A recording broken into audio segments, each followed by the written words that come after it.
Hey, I'm Jonathan from Bad Orange Entertainment, and today I'm here to talk to you about what I call the turkey sandwich principle. While I was on set of my last project, The Perch, we realized that the script we were using had a lot of dead space. I'm not saying that dead space is always a bad thing, but the reality was that a lot of the content of the script wasn't contributing to the character development, advancing the plot, or really building the world around the characters.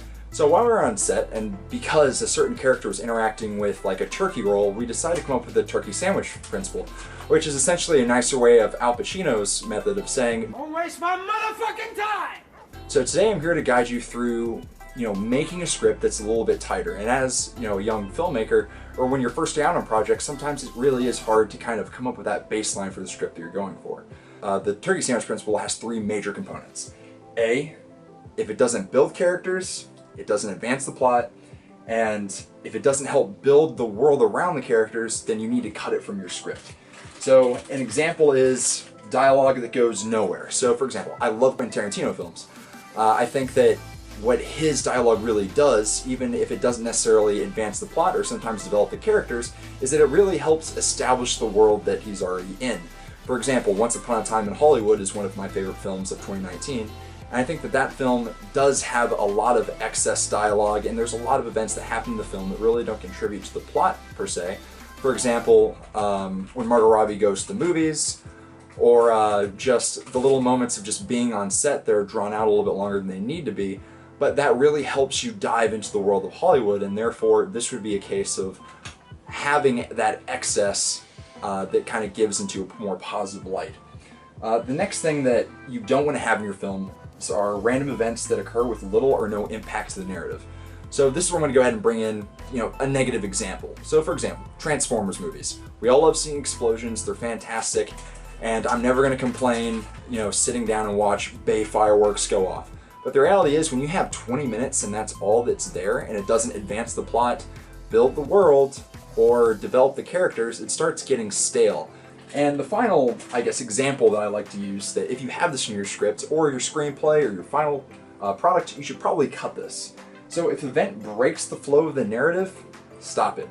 I'm one for sure. I know what it feels like to write a script, and you want to make sure that all of your ideas make it into that final product.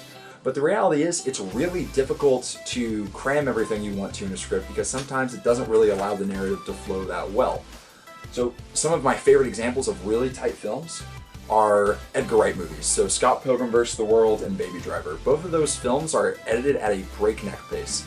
And that's not always the best thing, but Edgar Wright does it so well because every single thing in the film has a meaning, it has a purpose, and it doesn't feel rushed either. Even though it moves at a very quick pace, you're still getting that character development, you're still getting those awesome set pieces, and the film moves really well, so you're never bored and you never feel like you're stagnant. And then this is maybe an unpopular opinion, but I really like Mission Impossible 3 and the way that J.J. Abrams approached that film, because that's something else that, yet again, moves at a very breakneck pace. Everything in the movie pretty much happens either to advance the plot or develop those characters.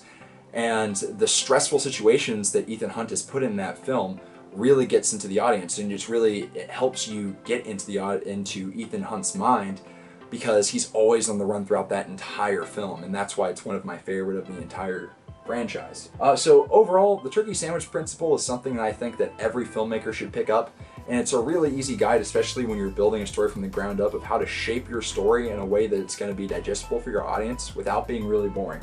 So just to reiterate how this turkey sandwich principle works: if it doesn't build the characters, it doesn't advance the plot, and it doesn't build the world, you need to cut it from your script. Or if not, just try to reconfigure those principles in the script that you have and cut things where they need to be.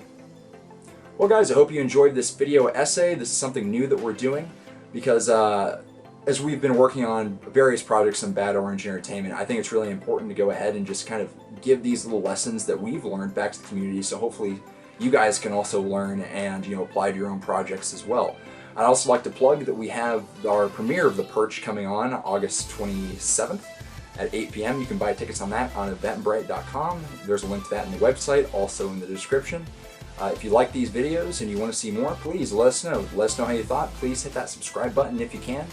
Additionally, don't forget our Patreon. If you want to get videos like this earlier, and get a jump on the audience, which I think everyone should, and also get name recognition as well as perks such as merchandise, cool posters, shirts, etc. And even our higher tiers, you can submit your script and we will, do our best to go ahead and make that. All of that is in our Patreon. It's definitely worth it and you should check it out. I'm Jonathan from Battle Range Entertainment. Please enjoy your day.